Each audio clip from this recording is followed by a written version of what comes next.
Christmas ಹಬ್ಬದ ಹಾರ್ದಿಕ ಶುಭಾಶಯಗಳು. ನಾವಿವತ್ತು ಸೈಂಟ್ಸ್ ಥಿಯೇಟರ್ ಚರ್ಚ್ ಕೆಮ್ಮಣ್ಣು ಈ ಒಂದು ಚರ್ಚ್ಗೆ ನಾವು ಇಲ್ಲಿ ಬಂದಿದ್ದೇವೆ. ಇಲ್ಲೊಂದು ವಿಶೇಷವಾದ ಕಾರ್ಯಕ್ರಮ ಅರ್ತ್ ಏಂಜಲ್ಸ್ ಕೆಮ್ಮಣ್ಣು ಈ ತಂಡದಿಂದ ವಿಶೇಷವಾದ ಕಾರ್ಯಕ್ರಮ ನಡೀತಾ ಇದೆ. ಬನ್ನಿ ಈ ಕಾರ್ಯಕ್ರಮದ ಬಗ್ಗೆ ಒಂದಿಷ್ಟು ಮಾಹಿತಿಗಳನ್ನು ನೀಡ್ಕೊಂಡು ಬರೋಣ. ಇವತ್ತು ನಮ್ಮ ಜೊತೆಗಿದ್ದಾರೆ ಈ ಸಂಸ್ಥೆಯ ಈ ಕಾರ್ಯಕ್ರಮದ ಸಂಯೋಜಕರಾದಂತಹ ಆಲ್ಫ್ರೆಡ್ ಕ್ರಾಸ್ಟ್ ಅವರು. ಸರ್, ಈ ಕಾರ್ಯಕ್ರಮದ ಬಗ್ಗೆ ಸ್ವಲ್ಪ ಹೇಳಿದ್ದಾರೆ. ಸರ್, ಇದು ಅರ್ತ್ ಏಂಜಲ್ ನಾವು ಸ್ಟಾರ್ಟ್ ಮಾಡಿದ್ದು 2002ಗೆ. ಇದು 22 ಮತ್ತು ಈಗ ಇದು 3ನೇ ವರ್ಷದ್ದು ನಡೀತಾ ಇದೆ. ನಾವು ಬೇಸಿಕಲಿ ಮೆಂಬರನ್ನು ಒಟ್ಟು ಮಾಡಿ ಇದು ಮೆಡಿಕಲಿಗೆ ನಾವು ಹೆಲ್ಪ್ ಮಾಡ್ತಾ ಇದ್ದೇವೆ, ನಮ್ಮ ಕೆಮ್ಮಣ್ಣು ಮತ್ತು ನಡೆಯವರಿಗೆ.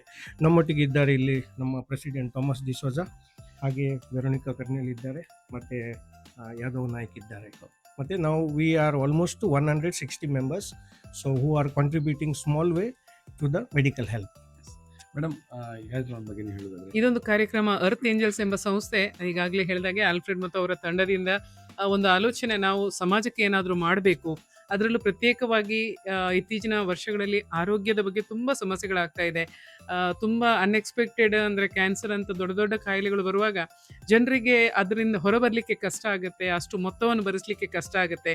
ಆ ಹೊತ್ತಲ್ಲಿ ಬಹುಶಃ ನಾವು ಕೂಡ ಒಂದು ಸ್ವಲ್ಪ ಅವರಿಗೆ ಸಹಾಯ ಮಾಡೋದ್ರ ಮೂಲಕ ಒಂದು ಸಾಂತ್ವನ ಹೇಳುವಂಥದ್ದು, ಅವರಿಗೆ ಒಂದು ಸ್ವಲ್ಪ ನಾವು ನಿಮ್ಮ ಜೊತೆ ಇದ್ದೇವೆ ಎಂಬ ಸಂದೇಶ ಕೊಡುವ ಒಂದು ಉದ್ದೇಶದಿಂದ ಈಗ ಕಳೆದ 3 ವರ್ಷಗಳಿಂದ ಸುಮಾರು ನಾನು ಹೇಳೋದಿದ್ರೆ ಒಂದು 10-12 ಲಕ್ಷದಷ್ಟು ಅಮೌಂಟ್ ಈಗ ಜನರಿಗೆ, ಅದು ಕೆಮ್ಮಣ್ಣು ಮಾತ್ರ ಅಲ್ಲ, ಕೆಮ್ಮಣ್ಣು ಈ ಪರಿಸರದ ಆಚೆ ತೊಟ್ಟಮ ಇರ್ಬೋದು ಅಥವಾ ಕಲ್ಯಾಣಪುರ ಇರ್ಬೋದು, ಬಡಾನಿಡಿಯೂರು, ತೆಂಕನಡಿಯೂರು ಇರ್ಬೋದು, ಅಲ್ಲಿಯ ಬೆನಿಫಿಷರಿ ಯಾರು ಇಲ್ಲಿ ಹತ್ತಿರದ ಬೆನಿಫಿಷರೀಸ್ ನಮಗೆ ಪರಿಚಯವರಿದ್ದಾರೆ, ಕಷ್ಟದಲ್ಲಿ ಇದ್ದಾರೆ ಅಂತ ಗೊತ್ತಾಗ್ತದೆ, ಅವರಿಗೆ ಅಪ್ರೋಚ್ ಮಾಡಿ ಅವರಿಗೆ ಆ ಒಂದು ಅಮೌಂಟನ್ನು ಕೊಡುವಂಥ ಒಂದು ಸಣ್ಣ ಮೊತ್ತ, ಬಟ್ ಅದನ್ನು ಕೊಡುವಂಥ ಒಂದು ವ್ಯವಸ್ಥೆ ಮಾಡ್ಕೊಂಡು ಬಂದಿದ್ದೇವೆ.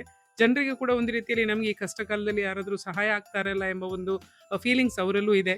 ಈಗಾಗಲೇ ಹೇಳಿದಾಗೆ 160ರಷ್ಟು ಜನ ಇದ್ದಾರೆ. ಅವರು ಪ್ರತಿ ವರ್ಷ ಅವರ ಕಾಂಟ್ರಿಬ್ಯೂಷನ್ ಅನ್ನು ಹಾಕ್ತಾರೆ, ಮತ್ತು ಕೆಲವರು ಡೊನೇಷನ್ ಮಾಡ್ತಾರೆ. ಯಾಕಂದರೆ ಇದಕ್ಕೆ ಈ ಒಳ್ಳೆ ಕಾಸಿಗೆ ನೋಡಿಕೊಂಡು ಕೆಲವರು ಡೊನೇಷನ್ ಮಾಡ್ತಾರೆ. ಆ ಮೊತ್ತದಿಂದ ಇದು ಬಟವಾಡೆ ಆಗ್ತದೆ. ಅದಕ್ಕೊಂದು ಕಮಿಟಿ ಇದೆ. ಪ್ರತಿ ಅಪ್ಲಿಕೇಶನ್ ಬಂದಾಗ ಅಂದರೆ ಅದರ ಜೆನ್ವಿನಿಟಿ ನೋಡಿಕೊಂಡು ಯಾರಾದರೂ ರೆಕಮೆಂಡ್ ಮಾಡ್ತಾರೆ ಇದು ಜೆನ್ವಿನ್ ಕೇಸ್ ಅಂತ, ಅವರ ಬಿಲ್ಸ್ ಎಲ್ಲ ತಗೊಂಡು ಆ ಆಧಾರದ ಮೇಲೆ ಹೆಲ್ತಿಗೆ ಮಾತ್ರ ಸೀಮಿತವಾಗಿ ಈಗ ಈ ಕಾರ್ಯಕ್ರಮ ನಡೀತಾ ಇದೆ.